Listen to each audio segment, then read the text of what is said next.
नंदादीपबद्दल आणि डॉक्टर सौरभ सरांच्याबद्दल जेवढं धन्यवाद देऊ तेवढे कमी आहेत. त्यांच्यासाठी शब्दच नाही आहेत. माझ्या दोन्ही मुलांचे डोळे मी बिनधास्त सौरभ सरांच्या हातात दिलेत आणि दोन्ही मुलं आता चष्मा विरहित आहेत आणि खूप एन्जॉय करतात आहे त्यांचं लाईफ.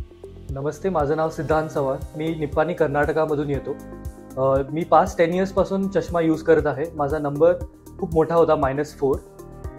ॲक्च्युली सौरभ सरांनी बहिणीचं स्माईल सर्जरी केली होती. तर रिसेंटली मी नंदादीपमधून IPCL सर्जरी करून घेतली आहे आणि आता माझा नंबर कम्प्लिटली गेला आहे. जे की माझं ड्रीम होतं की पास्ट 5 इयर्सपासून की मला नंबर घालवायचा होता. स्माईल लेसिकसाठी एलिजिबल नव्हतो, पण नंदादीपमध्ये आल्यावर मला कळालं की किती ऑप्शन्स आहेत जरी तुम्ही स्माईल किंवा लेसिकसाठी एलिजिबल नसला तर. The day of the surgery was very smooth आणि एकदम होमली फिलिंग आलं आणि एकदम स्मूथली गेलं surgery. And I highly recommend Nandadeep for surgeries.